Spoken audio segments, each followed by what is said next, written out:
پہلی دو چیزیں تو شاید آسانی سے پتہ چل جائیں گی کیا کرنا ہے اور کیسے کرنا ہے، لیکن جو تیسرا سوال ہے کیوں کرنا ہے، یہ بہت اہم ہے۔ یہ اگر کیوں نہ ہو تو پھر وہ عمل وہ کام بیکار۔ اگر کیوں ضروری ہے، کیوں کرنا ہے، اس کام کا مقصد کیا ہے، اس کام کا ہدف کیا ہے، اور اگر یہ نہ ہو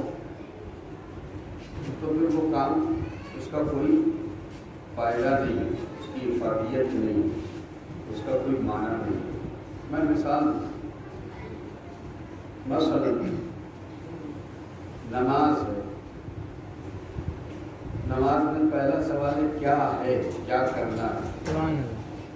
ظاہر سی بات ہے نماز میں کیا کرنا ہے، رکوع ہے، سجود ہے، قیام ہے، قعود ہے، یہی تو ہے نا۔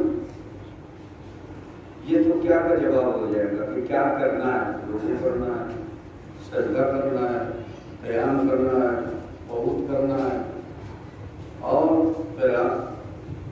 یہی ہے ذکر۔ لیکن دوسرا سوال ہے کیسے کرنا ہے، اس لیے کہ کیا کرنا ہے، اس کیا کرنے سے عمل مکمل نہیں ہو پائے گا. یہ تو بتا دیا جائے گا کہ آپ اس میں یہ کریں یہ کریں یہ کریں، لیکن کیسے کریں. رکوع پہلے کریں یا بعد میں کریں، سجدہ پہلے کریں یا بعد میں کریں، قرات میں پہلے کیا ہوگا آخر میں کیا ہوگا، قیام کیسے ہوگا، قعود کیسے ہوگا. اور ہے نا، تو یہاں جو کیا کا جواب تو مل جائے گا، لیکن ابھی ایک سوال کا جواب باقی، کیسے کریں، کیسے کریں. تو اس سوال کا جواب پیغمبر دیں گے، صلوا کما رأیتمونی اصلی. کیا کرنا ہے؟ قرآن کہہ رہا ہے اس میں رکوع کرنا ہے، اس میں سجدہ ہے، اس میں قرات ہے، اس میں ذکر ہے، ٹھیک ہے نا. لیکن کیسے کرنا ہے قرآن یہ نہیں بتائے گا کیسے کرنا ہے. اس کو کون بتائے گا؟ جس کے اوپر قرآن نازل ہوا. ہمارا ہے جیسے میں کروں، جیسے میں نماز پڑھوں ویسے تم نماز پڑھو. توجہ کیجیے گا. لیکن عجیب بات ہے، میں یہی رک کے ایک جملہ کہہ دوں کہ پیغمبر نے کہا تھا جیسے میں پڑھوں ویسے تم پڑھو، لیکن نہیں معلوم لوگوں نے کیسے پیغمبر کو دیکھا کہ آج مسلمانوں میں بھی نماز ایک طریقے سے نہیں ہے. کیسے دیکھا مسلمانوں نے؟ ان آنکھوں سے دیکھا، بند آنکھوں سے دیکھا، کھلی آنکھوں سے دیکھا. ایک آنکھ کھلی تھی ایک آنکھ بند تھی، کیسے دیکھا تو پتہ نہیں. اس لیے اگر صحیح معنوں میں پیغمبر کو نماز پڑھتے ہوئے دیکھا ہوتا تو پھر اتنے مسلے نہ ہوتے، ایک مسلح ہوتا. اتنے مسلے نہ ہوتے تو کیسے دیکھا یہ تو بہرحال وہی جانے ہیں. لیکن ہاں ہمیں اتنا یقین ہے کہ ہم جو پڑھتے ہیں ہم ویسے ہی پڑھتے ہیں جیسے رسول نے نماز ادا کی ہے. اور اس کی گواہی جو ہے وہ ہم اور آپ نہیں دیں گے، بلکہ وہ دو صحابی، بخاری کی روایت ہے، دو صحابی کہ جنہوں نے مولا کائنات کو جب خلافت ملی ہے اور مولا کائنات نے جب نماز جماعت پڑھی ہے، پڑھائی ہے، اور ان کے پیچھے وہ دو صحابی جو نماز پڑھنے والے تھے، انہوں نے علی کے پیچھے نماز پڑھنے کے بعد ایک دوسرے سے یہ ضرور کہا کہ آج ویسی نماز پڑھی ہے جیسے رسول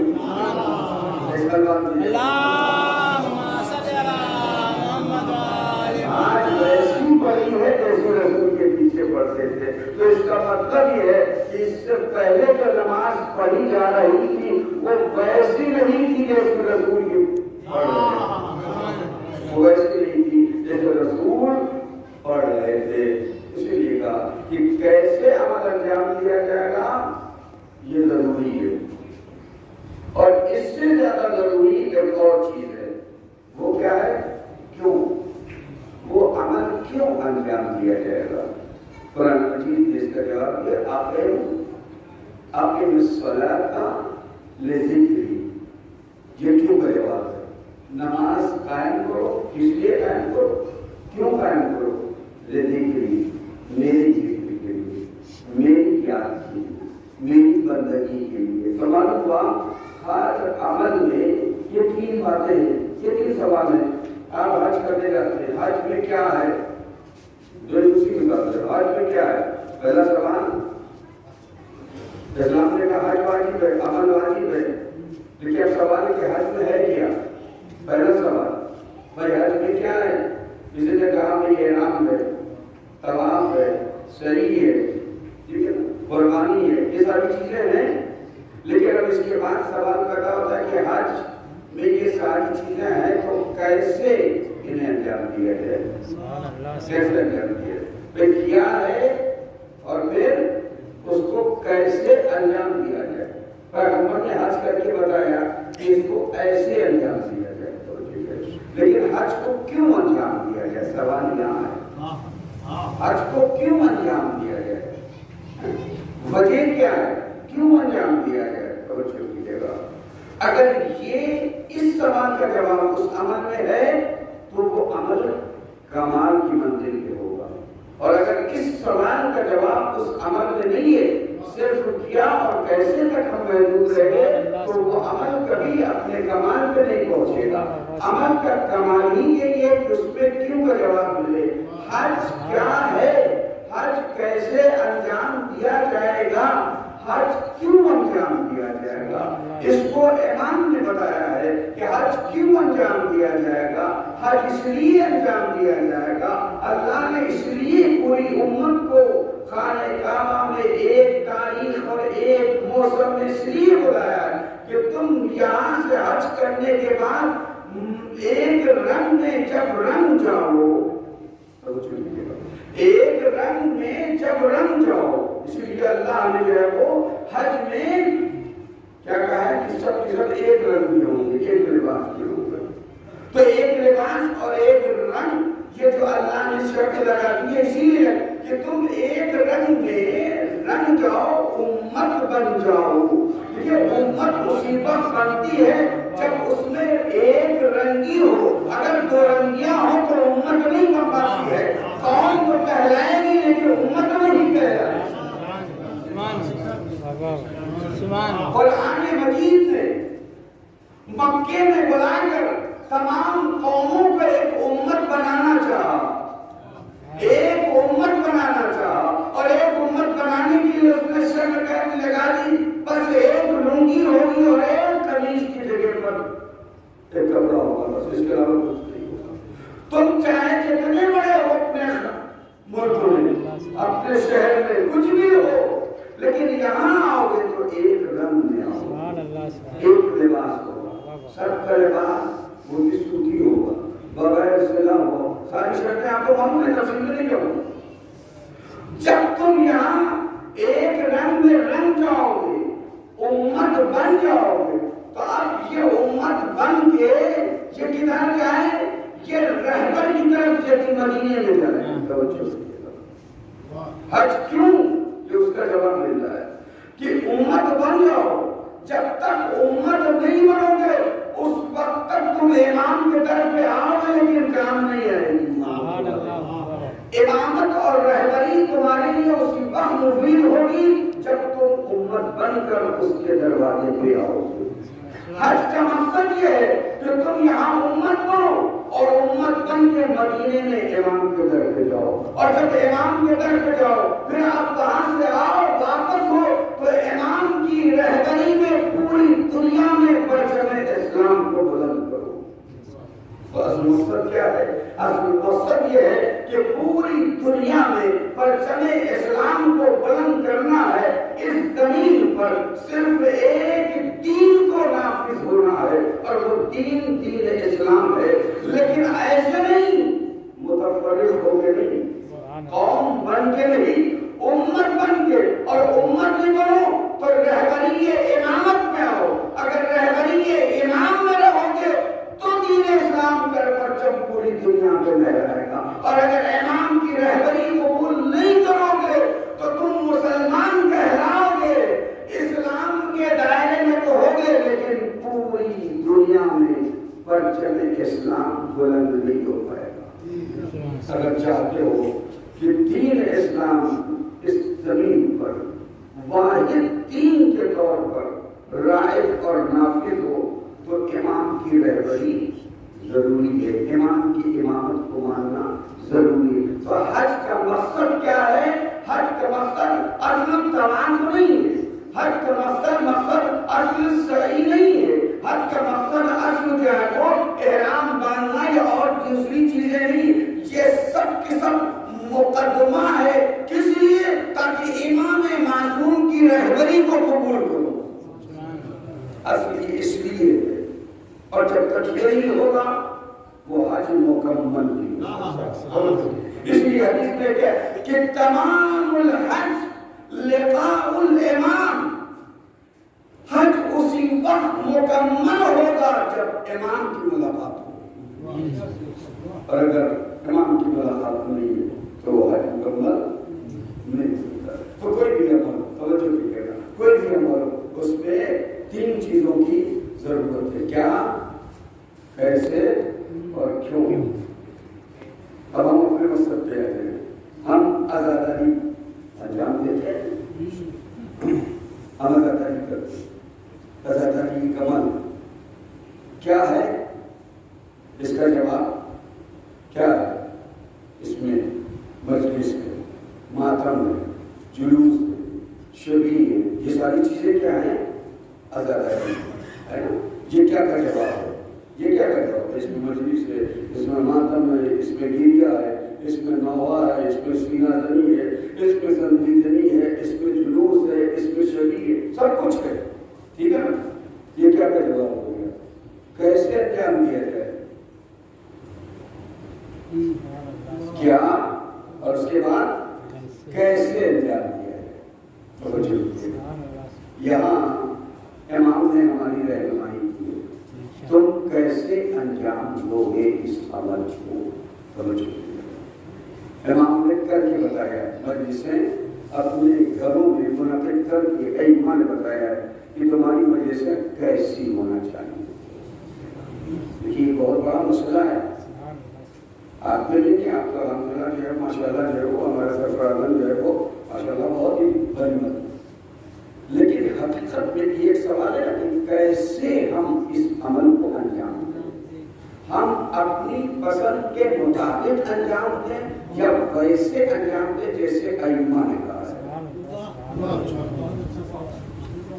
جیسے ائمہ نے کہا ہے، جیسے ائمہ کی سیرت میں یا علماء نے جیسے ہمیں اجازت دی ہے، بھئی علماء نے بھی اجازت دی ہے، وہ بھی ائمہ ہی کے ارشادات کی روشنی میں اجازت دی ہے، تو اپنی طرف سے کچھ نہیں کہتے، ہمارے علماء اور مراجع کرام وہ اپنی طرف سے کچھ نہیں کہتے، وہ جو کہتے ہیں وہ پیغمبر اور ائمہ کے ارشادات کی ذہن میں کہتے ہیں، روشنی میں کہتے ہیں، اپنی طرف سے کچھ نہیں ہوتا ان کے پاس، کوئی قطعا یہ خیال نہ کرے کہ اگر سستانی یا رہبر یا دیگر جو ہیں وہ کوئی اپنی جیب سے کچھ دے دیتے ہیں بغیر ائمہ کی مرضی کے، نہ، جو کچھ بھی ہے وہ ائمہ کے ارشادات کی روشنی میں سے یہ جتنے بھی فتاوی ہیں جو کہ ان کی اپنی اجازت نہیں ہے، یہ جتنے بھی فتاوی ہیں یہ سب کے سب احادیث، آیات قرآنی اور عقل کی روشنی میں جو ہے وہ ایسا ہے۔ ہمارے یہاں جو ہے وہ جو اجتہادیت کے جو منبع ہیں وہ چار ہیں، عقل اور اجماع، البتہ اجماع وہ جس میں امام کی شرکت ہو، امام نماز اور اجماع نہیں، وہ اجماع جس میں امام کی شرکت اور حدیث اور قرآن مجید، ٹھیک ہے؟ تو علماء میں جو کچھ دیتے ہیں وہ اپنی سے کچھ نہیں دیتے کہ اپنی رائے جو ہے وہ آپ کے اوپر مسلط کرنا، وہ سب کے سب جو بھی، تو اداکاری کیسے ہو یہ علماء اور ائمہ معصومین بتائیں، اور ہمیں اپنے علماء ہی کی اشاروں پہ کرنا چاہیے، کوشش ہی کرنا چاہیے۔ اگر ہم چاہتے ہیں کہ ہماری اداکاری صحیح ہو تو جو ہمارے علماء کہتے ہیں اسی اعتبار سے ہم کو اداکاری منانا چاہیے، ٹھیک ہے نا؟ یہ دو چیزیں ہو گئی۔ تیسری چیز، تیسرا سوال، اداکاری کیوں؟ یہ مقصد یہ بہت ضروری ہے، اداکاری کیوں؟ اگر صرف کیا اور کیسا ہم نے انجام دے دیا لیکن ہم کیوں کو نہیں سمجھ پائے تو پھر وہ جو افعالیت اس عمل میں ہونا چاہیے وہ افعالیت کمال کو نہیں ہو سکتی جب تک ہم اس کیوں کو نہ سمجھیں، اداکاری کیوں ہونا چاہیے۔ یہی سوال ہے اور اسی سوال کو ہمیں سمجھنا کہ اداکاری کیوں ہونا چاہیے۔ دیکھیے کربلا تفصیل میں لے جاؤں گا 24 اس کے بعد یہ مجھے بہت تفصیل میں لیا کرتا ہوں، لیکن میں بہت ہی مختصر، دیکھیے کربلا دو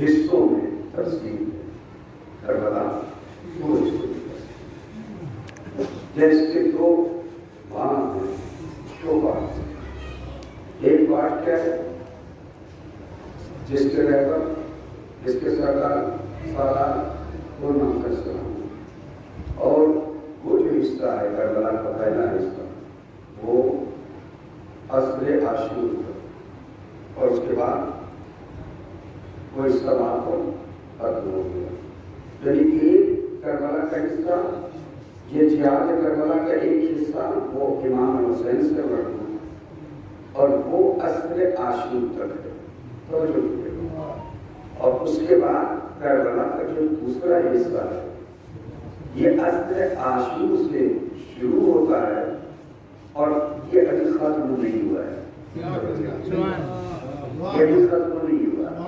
یہ جو جہاد ہے وہ جہاد حسینی تھا، جہاں تلوار سے جنگ کرنا تھا، جہاں سر کٹانا تھا، جہاں قربانیاں دینی، قربانیاں البتہ صرف وہاں جو کربلا میں قربانیاں دی گئی ہیں وہ صرف جانوں کی قربانیاں نہیں دی گئی، سبحان اللہ سبحان اللہ، فقط جانوں کی قربانیاں نہیں دی گئی بلکہ وہاں آرزوؤں کی جو قربانیاں دی گئی، وہاں امیدوں کی جو قربانیاں دی گئی ہیں، وہاں اپنی چاہتوں کی جو قربانیاں دی گئی ہیں، وہاں اپنے دل کے جذبات کی جو قربانی دی گئی ہے، وہاں اپنے دل کو چاہتوں کی جو قربانی دی گئی ہے، ورنہ جذبات کے بہادروں کو کچھ اور تھے، لیکن مرضی امام کے مطابق جذبات کو ڈھالنا اسے کہتے ہیں حسین کے صحابی۔ حسین کے صحابی وہ ہوتا ہے جو جذبات کو امام کی مرضی میں ڈھال دے۔ یہ نہیں ہے کہ ہم امام کو اپنے جذبات کے تحت بناتے ہیں، یہ نہیں ہے، وہ صحابی نہیں ہو سکتا ہے، صحابی وہی ہو سکتا ہے جو اپنے جذبات کو، اپنی مرضی کو، اپنے آرزو، اپنی امیدوں اور اپنی چاہتوں کو امام کے اشاروں میں قربان کرتا ہوا چلا جائے۔ اور آج بھی ایک حسین وقت ہے، توجہ کیجیے گا، اگر ہم اس حسین وقت کا ساتھ دینے کے لیے آمادہ ہیں، تیار ہیں یا تیار ہو رہے ہیں تو ہمیں بھی اسی روش پہ چلنا پڑے گا، ہمیں اپنے جذبات کو امام کی مرضی کا پابند بنانا پڑے گا، ہمیں اپنی امیدوں کو، ہمیں اپنی آرزوؤں کو، ہمیں اپنی چاہتوں کو، ہمیں اپنی پسندوں کو امام کی مرضی کے مطابق ڈھالنا پڑے گا، تب ہم کربلائی اور حسینی بن پائیں گے۔ نعرہ صلوات،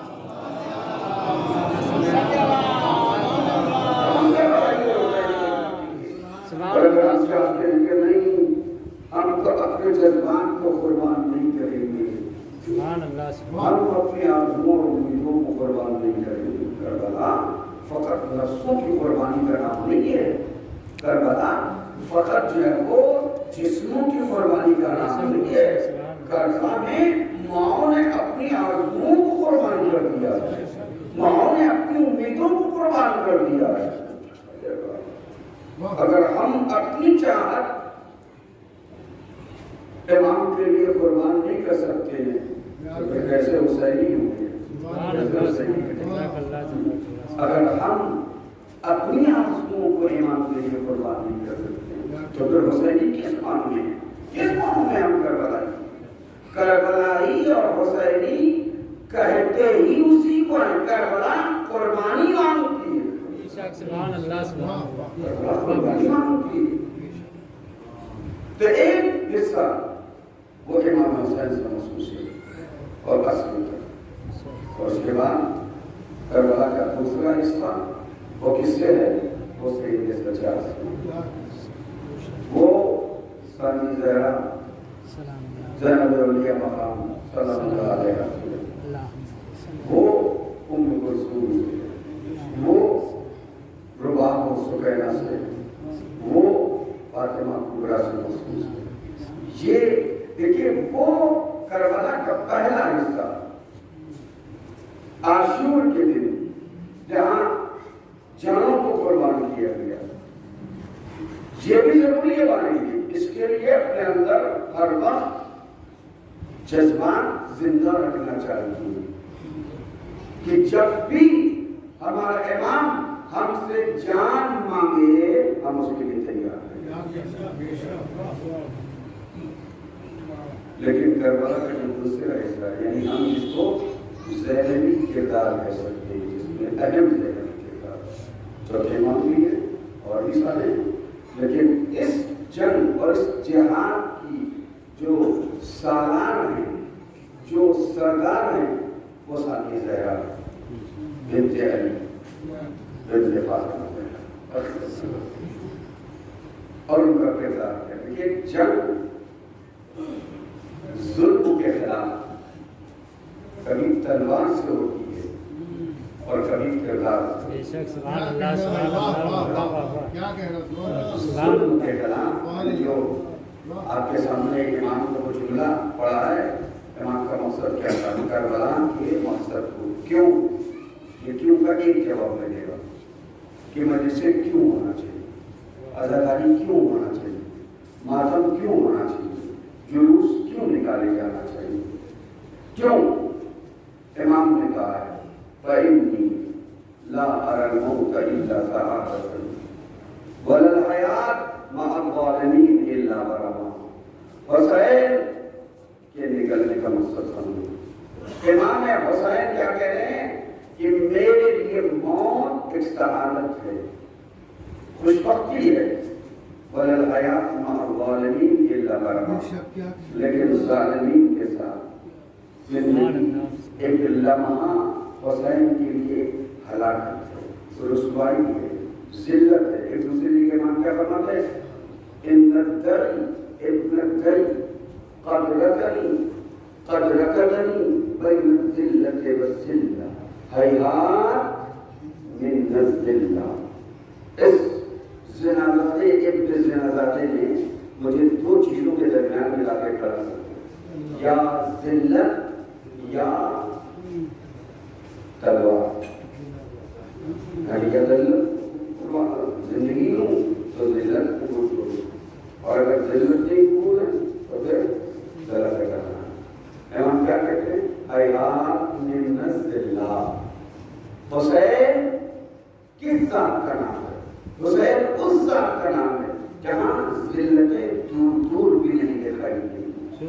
یہ عزت کی گودیوں میں پلا ہے، یہ عزت کی آغوش میں پلا ہے. جو عزت اور طہارت کی گودیوں میں پلے گا وہاں ذلتیں نہیں ہوں گی، وہاں عزتیں ہوں گی. توجہ کیجیے گا، بس یہی میں جملہ کہتا ہوں، حسینی وہ ہے جہاں عزتیں ہوں ذلتیں نہ ہوں. جو عزت کے لیے ظالمین کے ساتھ ایک لمحہ بھی حسین اپنے لیے کیا سمجھتے ہیں؟ ذلت اور رسوائی. یعنی یہ قیام امام حسین یہ کس لیے؟ ظلم اور ظالم سے مقابلہ. امام نے اپنے انداز سے کیا اور امام کی بہن نے اپنے انداز سے. وہ امام کا جو انداز ہے وہ آج ہو سکتا ہے ہمارے لیے حجت نہ ہو ابھی فی الحال اس دور میں، جب تک امام معصوم نہ آ جائے. دیکھیے وہ جہاد جو امام نے کیا ہے اس کے لیے امام معصوم کی ضرورت ہے، اور یہاں جو ہے وہ نائب امام جو ہے وہ اجازت ہے، ٹھیک ہے نا، ورنہ جو ہے وہ جہاد ضروری ہے. لیکن یہ جہاد جو علی کی بیٹی نے کیا، یہ جہاد اس جہاد کے لیے کسی کی ضرورت نہیں ہے. اس جہاد کے لیے جو ہے وہ حقیقت میں ہمیں سمجھنا پڑے گا کہ کردار زینبی کیا ہے. جب تک ہم کردار زینبی کو نہیں سمجھیں گے اس وقت تک ہم اس جہاد میں قدم آگے نہیں بڑھا. کردار زینبی سمجھنا، کردار زینبی کیا، کس طرح سے آپ نے اپنے کردار سے اپنے عمل سے ظالم اور ظالم حکومتوں کو ذلیل اور رسوا کیا. وہ تلوار کا جہاد آسان ہے لیکن یہ جہاد بہت مشکل ہے جو سیدہ سجاد نے کیا، جو سیدہ زینب نے کیا. بہت مشکل جہاد ہے.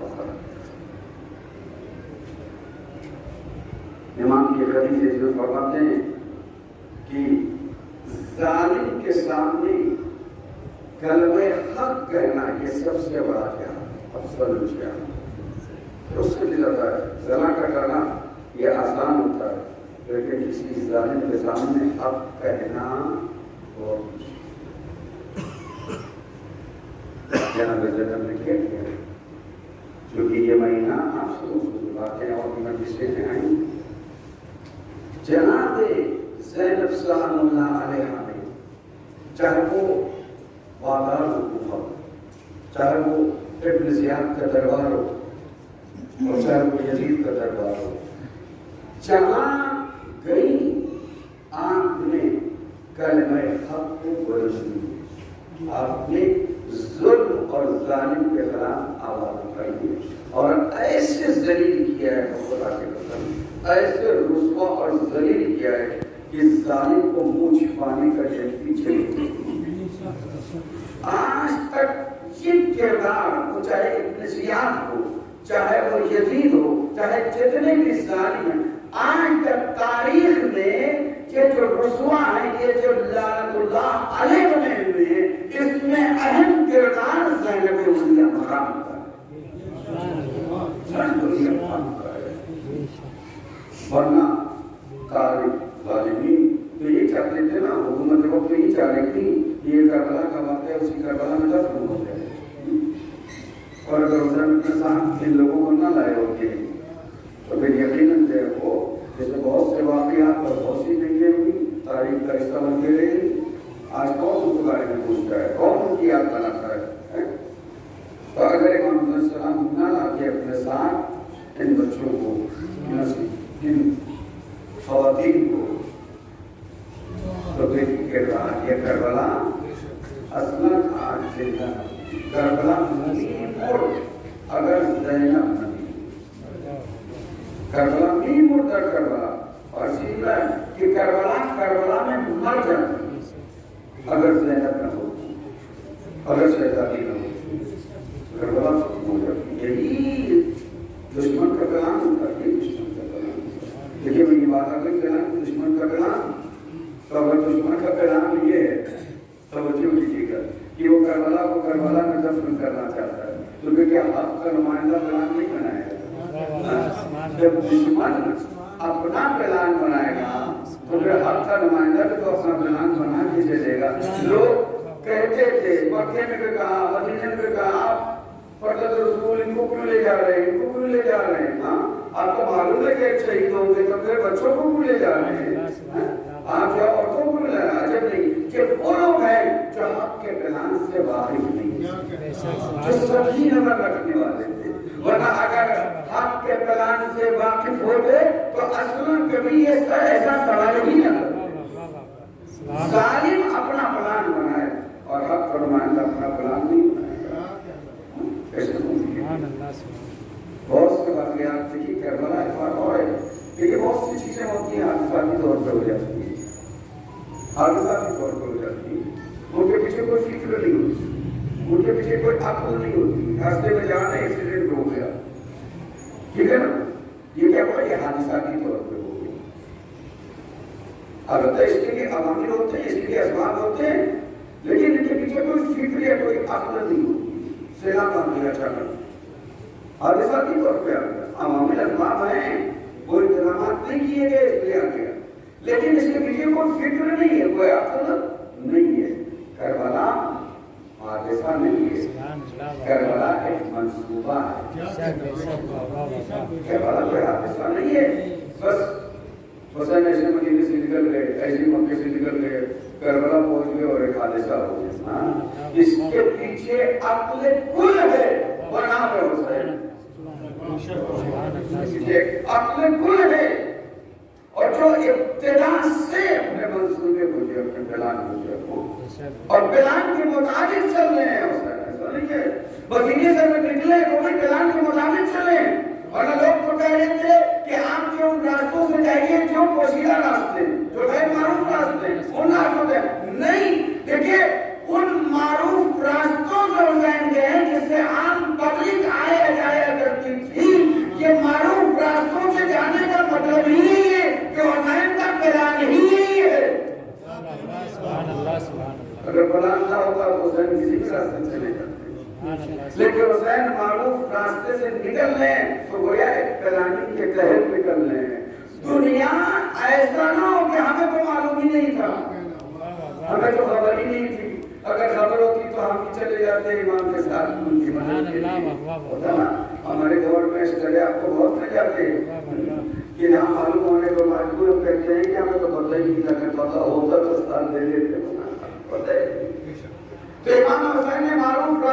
کیا ابھی جتنے لوگ راستے میں سب اس اعلان سے واقف ہوتے ہیں۔ امام حسین نے حج کو عمرے سے بدل دیا۔ کیوں بدل دیا؟ اچانک حج کو عمرے سے بدلنا یہ بھی ایک پلان کا تحت تھا۔ اگر دشمن نے یہ پلان بنایا ہے کہ ہم انہیں ایسے جگہ پہ قتل کر دیں کہ جہاں پر ان کا خون رائگا چلا جائے، ان کی قربانی ختم ہو جائے، تو اگر دشمن یہ پلان بنا دیا رہا ہے تو ولی وہ اللہ کا نمائندہ، جو حق کا نمائندہ ہے، وہ بھی اپنا پلان بنا دیا ہے۔ اگر تم یہ پلان بناؤ گے تو ہم حج کو عمرے سے بدل دیں گے۔ یہ پوری پلاننگ ہے۔ کربلا حادثہ نہیں ہے، کربلا ایک پوری پلاننگ ہے، اور اسی لیے حسین اپنے ساتھ بچوں کو بھی لائے، حسین اپنے ساتھ عورتوں کو بھی لائے، حسین اپنے ساتھ سب کو لائے۔ کیوں؟ اس لیے کہ تیرا کلام یہ ہے کہ ہماری قربانی کو تاریخ کا حصہ بنا کے رکھ دو، لیکن میرا کلام یہ ہے کہ اس قربانی کو اتنا عروج دیں گے کہ قیامت تک کے لیے زندہ رہ جائے۔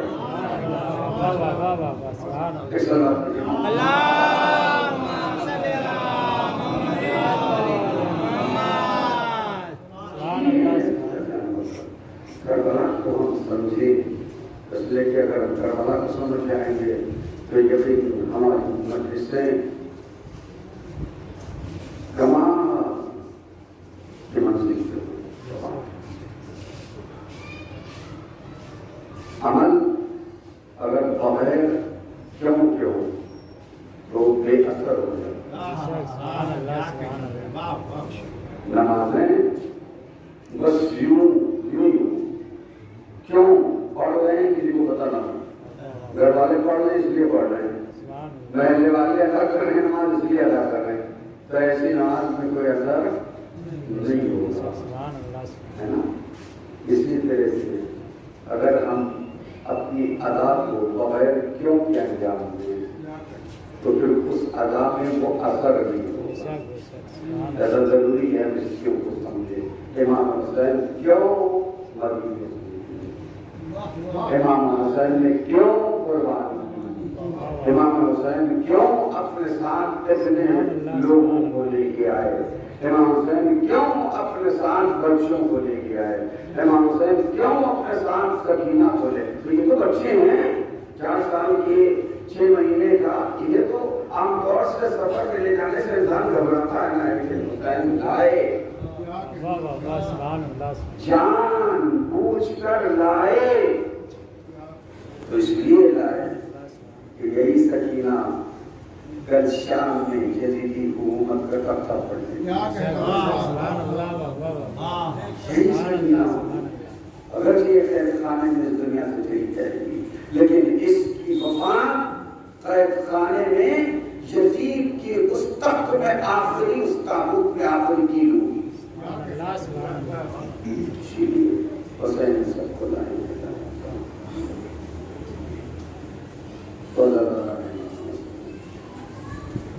اپنے جوانوں سے مخاطب ہوں، خدا عالم آپ کی عزاداری، آپ کے جلوسوں، آپ کے ماتم، اس ساری چیزوں کو، آپ کی اس عبادت کو قبول فرمائے، لیکن یہ یاد رکھیے کہ ہمارا عمل امام کی مرضی کے مطابق، اور اس عمل کے ہدف اور مقصد کو ضرور سمجھیں۔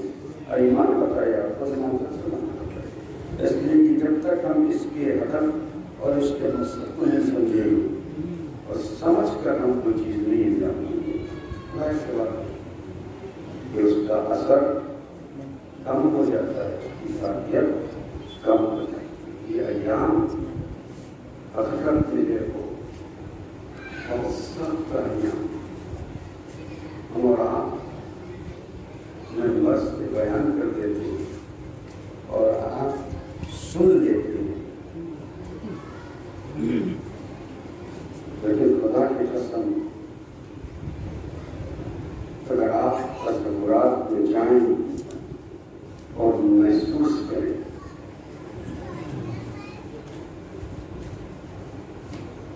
تو یہ دن سخت ایام کتنے سب جسے سید سجاد 35 سال تک نہیں بلا پایا، یہ ایسے الزام ہیں۔ ہم بڑی آسانی سے کہہ کے گزر جاتے ہیں علی کی بیٹیاں بے مقام شادر ہو گئی، بہت آسانی سے کہہ کے گزر جاتے ہیں۔ آپ سن لیتے ہیں کہ زینب بنت علی کوفے کے بازار میں علی کے لہجے میں خطبہ دے رہے تھے، لیکن خطبہ دینا زینب کے لیے آسان تھا،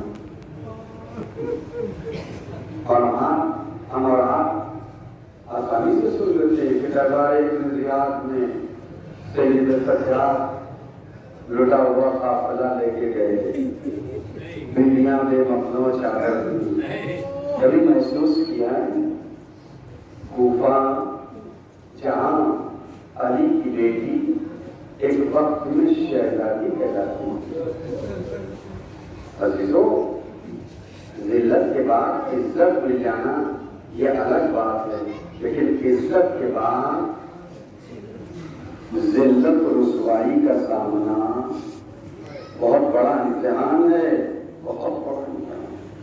کوفے میں علی کی بیٹی کی شان یہ تھی کہ اگر کوئی زینب سے ملنا چاہتا تھا، زینب کے درس میں بھی کوئی آنا چاہتا تھا، تو بغیر امیر المومنین کی اجازت کے نہیں آ سکتا تھا، بلکہ امیر المومنین سے پہلے اجازت لینا پڑتی، تب زینب سے ملاقات کا وقت ملتا تھا، تب زینب کے درس میں شریک ہو سکتی تھی۔ اللہ اکبر!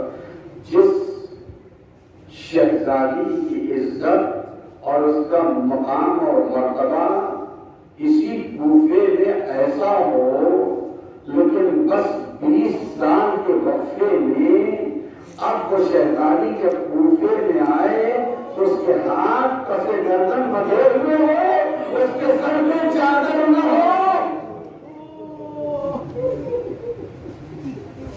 ہزاروں بہت مشکل مرحلہ ہے، بہت مشکل، اور پھر اس سے بڑا مشکل مرحلہ علی کی بیٹی اور دربار یزید ہو۔ یزید یہ اپنے مجمع میں انسان کچھ بھی بول لے، لیکن جہاں چاروں طرف دشمن ہو، جہاں کی صورتحال یہ ہو کہ اہل بیت کے نام پر اگر کسی کو جانا جاتا تھا وہاں تو خاندان بنی امیہ ہو جانا جاتا تھا، خاندان اہل بیت کو نہیں جاتا تھا کہ یہ پیغمبر کے رشتے دار ہیں، یہ پیغمبر کے اہل بیت ہیں، بلکہ خاندان بنی امیہ کو جانا جاتا تھا کہ یہ اصل رسول کے رشتے دار ہیں۔ ایسے مجمع میں، ایسے ماحول میں زینب ان سے حقیقت میں جو ہے وہ حق کو بلوانے حق کہلائے، یہ بہت بڑا دربار یزید ہے۔ آپ سوچیے، آپ میں سے بہت سے لوگ شام کی زیارت پہ گئے ہوں گے، آپ نے وہ دیکھا ہوگا دربار کا منظر، اور بیچ میں وہ جو چبوترا بنا ہوا ہے، لوگ بتاتے ہیں کہ قیدی وہیں پہ لا کے بٹھائے گئے، چاروں طرف مجمع تھا، اور اتنا مجمع تھا کہ پیر رکھنے کی جگہ نہیں، اور بیچ میں اس چبوترے پر وہ قیدی کہ جن کے سب کے گلے ایک رسی بندھی۔ آپ محسوس کریں کلیجہ منہ کو آ جاتا ہے، خدا کی قسم۔ رسول زادیاں اور اسیر بن کے قیدی بن کے اس کے سامنے ایک زنا زادے کے سامنے کھڑی ہوئی ہیں۔ اللہ اکبر! عجیب منظر ہے۔ اور اس کی دربار کا ایک واقعہ یہ بھی ہے کہ شہزادی کو چاروں طرف سے کنیزوں نے اور دیگر خواتین نے گھیر رکھا تھا۔ یزید نے پوچھا کہ درمیان میں کون خاتون ہے؟ کسی نے کہا یہ علی کی بیٹی زینب ہے، یہ حسین کی بہن زینب ہے۔